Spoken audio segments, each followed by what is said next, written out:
É com muita alegria que a equipe do Brasil Paralelo inaugura o maior congresso online do país. Nos últimos 6 meses, a gente tem dedicado a nossa vida para esse projeto. E de fato a gente não tinha noção da proporção que isso ia tomar. São milhares e milhares de pessoas ao redor do Brasil e fora do Brasil que se inscreveram para esse congresso. E isso só nos mostra o quão importante é esse conteúdo na vida das pessoas. Se você chegou até aqui, talvez também já esteja cansado de ouvir apenas uma versão da história, de ficar à mercê das informações tendenciosas da mídia tradicional. O ponto é que não dá mais para continuar do jeito que a gente está. E é por isso que o Brasil Paralelo se propõe a trazer uma outra versão da história e com a qualidade que ela merece. Após muita dedicação, várias noites viradas, viagens exaustivas, colocamos dinheiro do nosso próprio bolso, assumimos o risco. Finalmente chegou o dia de você conferir o primeiro episódio dessa série de 5 capítulos. Os episódios estão fantásticos e você vai poder assistir gratuitamente logo em seguida. Acontece que esses episódios são só uma parte. Para montarmos esses capítulos, nós gravamos mais de 120 horas de conteúdos exclusivos. São aulas, palestras, entrevistas com grandes especialistas abordando e aprofundando os temas mais relevantes da atualidade. Todo esse conteúdo tem mudado a nossa vida. Por isso montamos um pacote premium que te dará acesso a todo esse acervo de conteúdo de forma organizada. É um patrimônio histórico, um marco no pensamento brasileiro. E é dessa forma que vamos dar continuidade nesse projeto de ser uma mídia independente. Precisamos da sua ajuda e da sua vontade de mudar o Brasil para que em 2017 o Brasil Paralelo possa se tornar a primeira mídia independente no Brasil. Muito importante, essa oferta estará disponível somente para os primeiros 1000 compradores. Depois disso o preço será outro. E pode ter certeza que acaba rápido.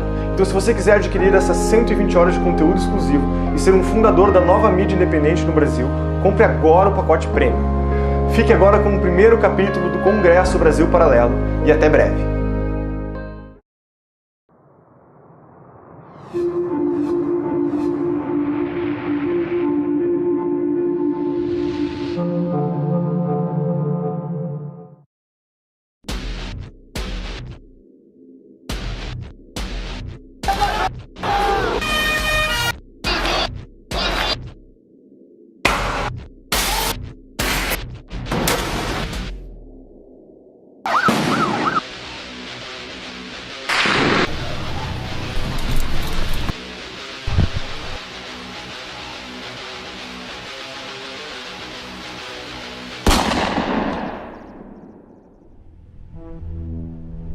13,64% dos homicídios no mundo acontecem aqui no Brasil.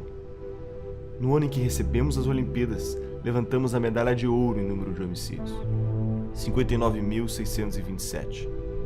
Se considerarmos a estimativa de homicídios não contabilizados, estamos superando a guerra da Síria em número de mortos por ano. O número de assaltos é o dobro da média mundial. De cada 100 crimes cometidos no país, menos de 8 são solucionados. Acontecem 60.000 assassinatos por ano e 55.000 ficam sem solução. Mesmo que apenas 5% dos criminosos sejam presos, temos a 4ª maior população carcerária do mundo, o dobro da população total da Islândia. Como chegamos até aqui? O que nos fez chegar tão longe?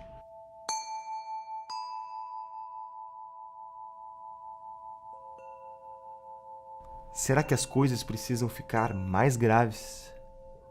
Será que o problema ainda não chegou na sua casa?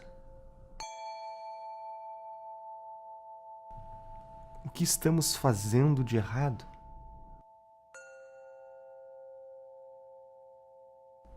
Talvez o primeiro passo seja conhecer a natureza do problema.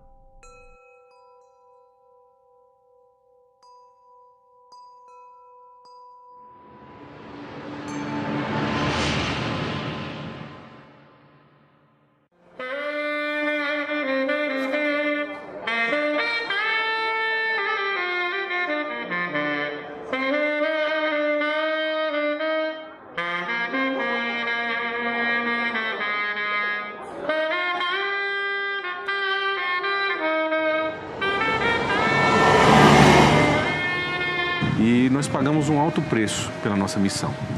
Então, por ano, nós temos uma média de mais de 500 policiais mortos no Brasil. que são números devastadores. Praticamente não existe outro país no mundo que tem números como esse.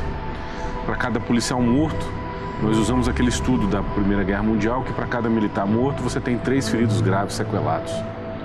Então, quando a gente faz essas contas em anos, né, os números são inacreditáveis. A impunidade é a mãe da reincidência.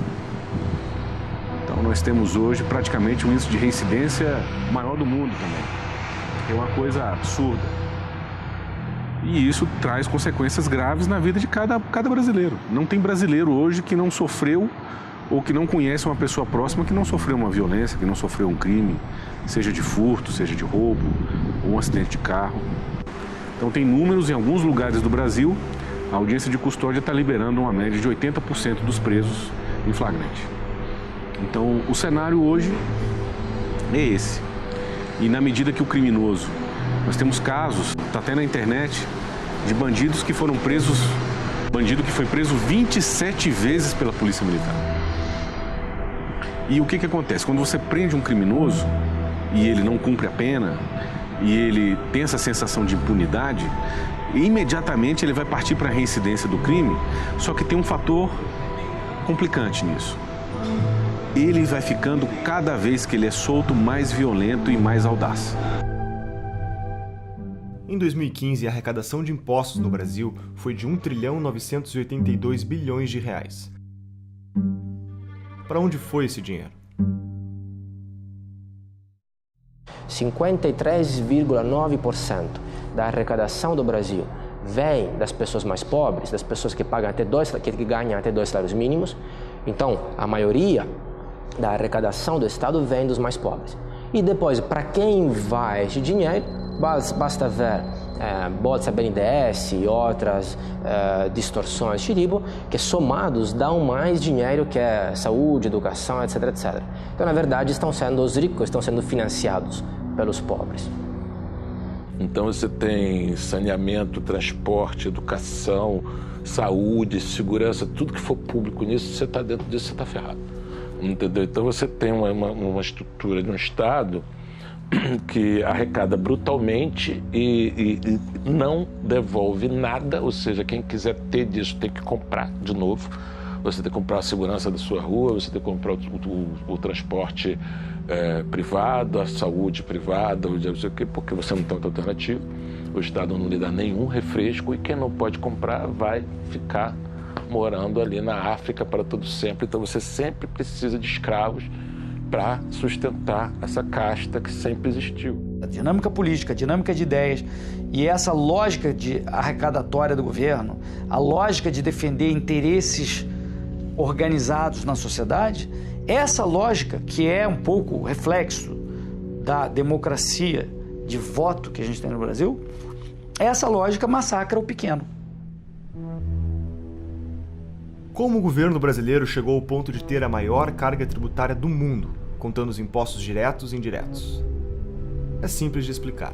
Todo brasileiro trabalha 6 meses por ano para pagar somente o imposto de renda, contribuições previdenciárias, sindicais, PIS, COFINS, ICMS, IPI, ISS, IPTU e IPVA. E isso é só uma parte, porque tudo que você consome tem um preço maior do que deveria. Porque quem te vende um produto ou serviço também tem que pagar uma série de impostos que são repassados para você. São os famosos impostos escondidos. One of the great debates of our time is about how much of your money should be spent by the state and how much you should keep to spend on your family. Let us never forget this fundamental truth. The state has no source of money other than the money people earn themselves. If the state wishes to spend more, it can do so only by borrowing your savings or by taxing you more. And it's no good thinking that someone else will pay. That someone else is you. Bom, já sabemos que a única fonte de receita do governo é o imposto. Desde o início eles tinham essa visão de que o Brasil precisaria criar um grande mercado interno, de massas, né, baseado, portanto, na vocação do nosso povo a consumir, daí o Bolsa Família, daí várias alocações sociais, familiares e outras induções ao consumo popular. criação de um banco popular, que foi uma fraude também, não é? Porque só gastou em publicidade. Enfim, eles fizeram vários mecanismos de demand side, em vez de supply side, achando que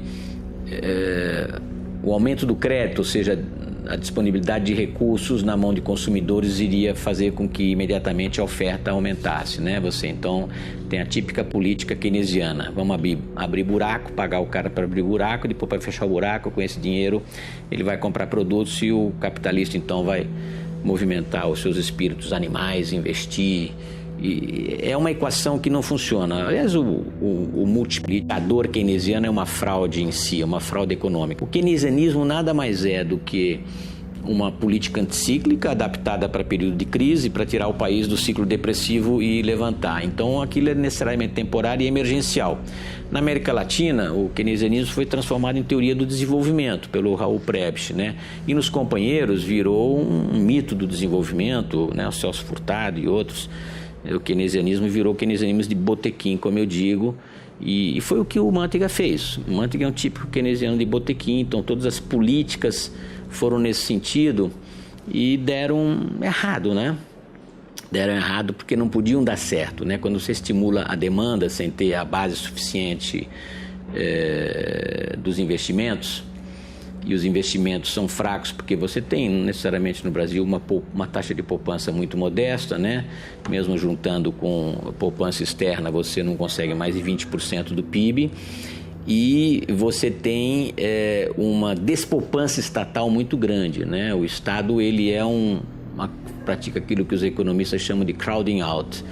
Ele retira recursos que poderiam estar no setor privado, nos consumidores, nos indivíduos, famílias ou empresários que poderiam ou poupar e emprestar num mercado de crédito aberto, né, baseado em juros não manipulados pelo governo, ou investir, não é?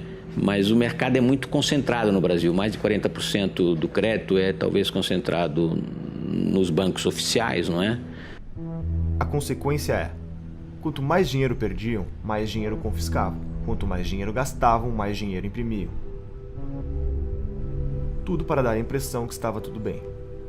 Jamais deixaremos que a inflação volte a esse país. Hoje ela está sob controle. O Doing Business é um indicador que mede a facilidade de fazer negócios em um país. De um total de 189 nações, o Brasil está em 123º lugar, perdendo 5 posições em relação à colocação do relatório anterior, o Doing Business de 2015.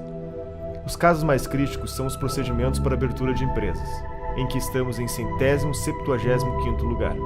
Casos preocupantes também são a obtenção de alvarás de construção, registros de propriedade e regras de comércio internacional. Mas quando, por exemplo, um caso que eu sempre cito, o meu avô comprou o primeiro carro, não tinha ainda as prestações, o mercado de crédito atual, para ele amortizar este custo que ele teve, ele começou a dar carona para as crianças nas escolas e levava para casa. Imagine, colocando um monte de crianças nestes carros, não sei, dos anos 50, 60, imagine isso hoje.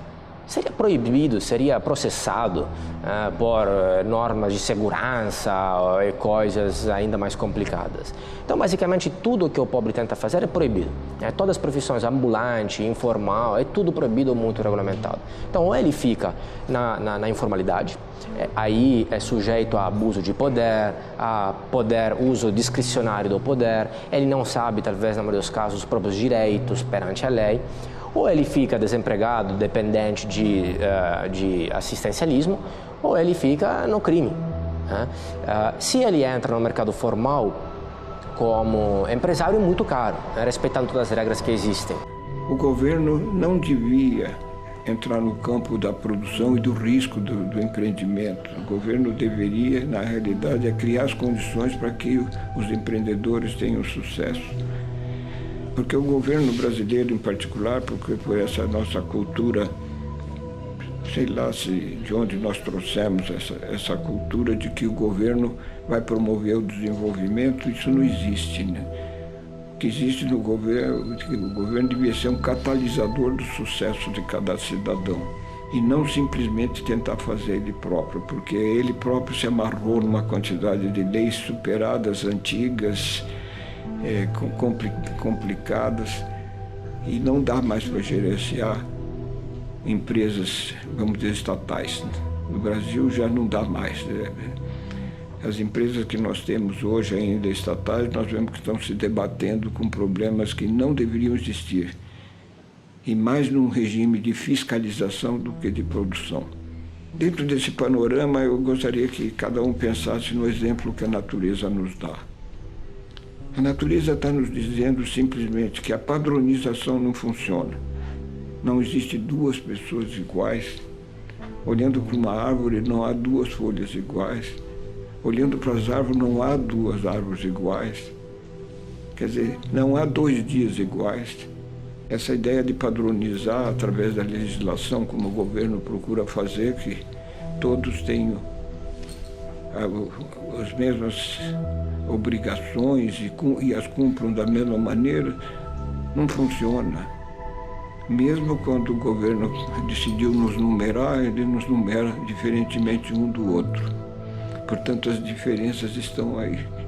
Você não tem um livre mercado no Brasil. Nós não temos. A verdade é isso. Se você não tem livre mercado, se você não tem a livre iniciativa, se os seus meios de produção eles são, de certa maneira, limitados pelo Estado, ou seja, não é 100% privado, você não tem capitalismo. Capitalismo não é lucro. Lucro é o resultado de capitalismo. Esse é que é o ponto. Você pegar esses índices econômicos mundiais de liberdades econômicas, né, do Fraser Institute ou da Heritage Foundation, né, Economic Freedom of the World, o Brasil está lá para o final de países parcialmente não livres, né? Você tem os países absolutamente livres, aqueles suspeitos de sempre, Hong Kong, Estados Unidos, Escandinávia, e tem os países menos livres e tem uma terceira categoria de parcialmente não livres e os não livres, China, Vietnã, Venezuela, até o Brasil está num lugar muito ruim para a nossa autoestima nacional. Nós somos não somos uma autocracia como a China, mas economicamente nós somos menos livres que a China. A China tem muito mais liberdade no seu ambiente de negócios do que o Brasil. E eu sei disso porque eu morei lá. O índice que mede a liberdade econômica da Heritage Foundation nos coloca em 122º lugar no ranking mundial de liberdade econômica, de 186 países analisados. O ponto é, nós perdemos a liberdade. A liberdade de construir o novo. A liberdade que nos permite mudar o nosso rumo. A liberdade de escolher para onde o nosso dinheiro deve ir.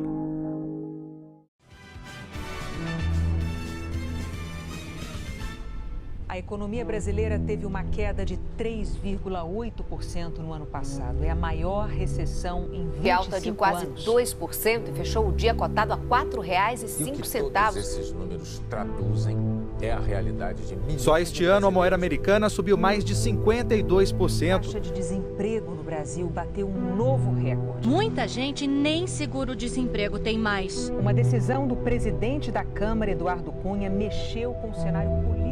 Todo esse cenário não permite ser um território fértil para a produtividade.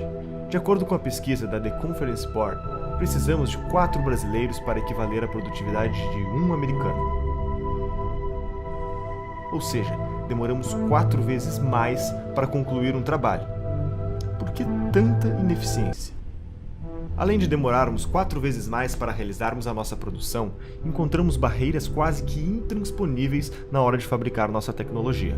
Além da baixa liberdade econômica e da mão de obra desqualificada, a ciência no Brasil é prejudicada pelo excesso de burocracia, pela alta carga tributária e pela baixa qualidade da base educacional.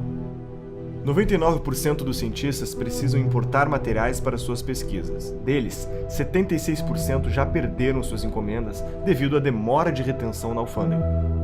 Os impostos também são outra barreira na importação. O valor final do produto pode alcançar até 3 vezes mais do que é pago por cientistas nos Estados Unidos e Europa. Nunca conquistamos um prêmio Nobel. 8, 7, 6, 4, 3,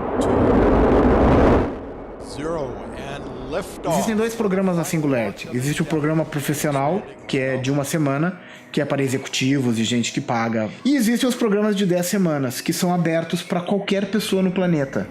Então, em 10 semanas você vai lá, não conhece ninguém, você chega lá e aí você tem que criar um negócio. A Made in Space foi criada em 10 semanas num desses que eles chamam de ESP, tá? Nesse programa. Essa empresa Made in Space agora está fabricando, vai começar a fabricar no espaço fibra ótica. As fibras óticas que vão ser construídas, feitas no espaço, elas vão ter um desempenho de 100 a 1000 vezes maior do que as melhores fibras óticas construídas hoje na Terra. Então se imagina se você traz essa fibra para cá e começa a utilizar essa fibra para transporte de dados, para cálculos matemáticos, quão mais rápidos nós produziremos coisas na Terra. Isso a gente via nos filmes, tá? Isso está acontecendo. Mas isso só está acontecendo porque existe uma liberdade fantástica para a construção disso. E aí eu me dei conta de que eu teria que pegar uma cápsula do tempo, que na verdade é um avião da United, e retornar para cá. Porque agora, se você... é possível viajar no tempo? Sim. Pega um avião e vai para São Francisco.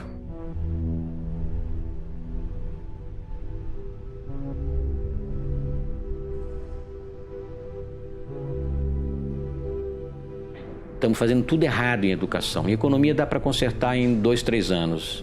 Educação, se você fizer as coisas certas, os resultados vão vir só daqui a 15 anos. O nosso país tem como slogan a pátria educadora. Nos relatórios do Estudo PISA, os alunos brasileiros ficam apenas no 58º lugar em matemática entre os 65 países e territórios analisados.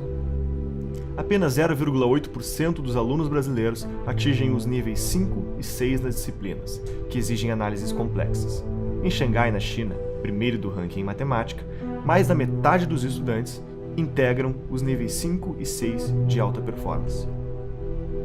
O mais intrigante é que o problema parece também não ser a falta de dinheiro. Primeiro, como ministro da Educação, sempre lutarei por mais recursos em favor da educação. Essa tem sido a minha tese. Agora, eu não posso desconhecer o fato real de que o orçamento, como proporção do PIB investido na área da educação, é um orçamento robusto, considerável, comparativamente ao que ocorre nos principais países do mundo. A gente investe mais de 6% do PIB, 6,6% do PIB, de acordo com os últimos dados, o que nos coloca entre os países de maior orçamento como proporção do PIB do mundo, levando em consideração o levantamento dos membros da OCDE, o que mostra claramente que a gente também tem uma dificuldade que diz respeito à qualidade do gasto, a forma que você investe. Então, muito foi feito aqui de forma dispersa, mais de 80, 90 programas e projetos, cada um sem que pudesse ter um diálogo entre si, uma interação entre si, colocando um grau de ineficiência muito forte e de desperdício de dinheiro público que salta aos olhos e que necessita realmente uma correção de rumo. Países como Suíça, Estados Unidos e Coreia do Sul investem proporcionalmente menos do que o Brasil e têm um retorno significativamente maior. Entretanto, há uma tese que afirma que o problema é a desigualdade de renda. Mas podemos ver o desempenho dos mais ricos versus os mais pobres e compará-los com outros países. Notamos que os alunos mais ricos do Brasil têm uma performance abaixo dos alunos considerados pobres de países desenvolvidos. A educação brasileira hoje está na UTI. O IDEB para o ensino médio desde 2011 não é atingido, a meta fixada, e os anos finais do fundamental também não, o que mostra que falta qualidade. A gente tem um passo muito largo e importante em termos de universalização, de acesso, principalmente no fundamental, mas nós vivemos e convivemos ainda com a realidade muito difícil, afetando diretamente a vida dos jovens e das crianças do Brasil. Isso é tão grave que agora, em 2015, o governo instituiu um novo procedimento de avaliação denominado ANA, a Avaliação Nacional de Alfabetização no país. E identificou, e publicou no meados do ano passado, identificou que 56% das crianças brasileiras no terceiro ano do ensino fundamental, que de acordo com a própria legislação e o PNE deveriam estar plenamente alfabetizadas, que seriam crianças de 8 anos de idade, essas crianças são analfabetas ou analfabetas funcionais. Então, você definiu o estágio de 1 a 5, elas estão no estágio 1 e 2, ou seja, não conseguem ler e decodificar um texto de 10 linhas, nem tampouco fazer de forma adequada as 4 operações matemáticas. De uma forma cartesiana, você poderia entender que os demais 44% estão alfabetizados. Não, estão em escalas intermediárias. Você só tem 11% das crianças brasileiras que têm um grau de alfabetização plena que permite que passe para as fases subsequentes dos ciclos educacionais sem um gap, sem dificuldade, sem uma diferença no seu processo. O que é que isso acarreta? O aluno, na hora em que ele não consegue introspectar o conhecimento, porque isso é cumulativo, ele vai ficando no meio do caminho. Ou ele se evade da escola, né? ele sai da escola, ou ele se anula na escola. E aí é a progressão automática. O resultado é que as nossas universidades, isso é uma outra estatística, um outro estudo feito pela Fundação do Paulo Montenegro, que foi em 2012, 38% dos alunos que chegaram à Universidade Pública Federal têm dificuldade de alfabetização. Não por acaso, várias universidades federais fazem um curso que eles chamam de parametrização, ou seja, vamos supor que você vai entrar num curso de engenharia ou de tecnologia da informação e você passa 6 meses antes de você ter conhecimento das matérias estudando matemática e português do ensino fundamental, para poder estar ombreado com o conhecimento que vai ser ofertado no ensino superior. É possível que tudo que contamos para você até aqui seja fruto da incompetência de um governo corrupto, deixando os serviços públicos se deteriorarem e as brechas para que tudo isso se agrave com o tempo. A outra hipótese é menos ingênua e dá o crédito para a competência do governo. Karl Marx dizia que a propriedade tem de ser estatizada progressivamente, lentamente, através da taxação progressiva. Aumentar imposto, aumentar imposto, aumentar imposto. Então, não foi um desvio das metas do PT, foi o cumprimento exato do programa.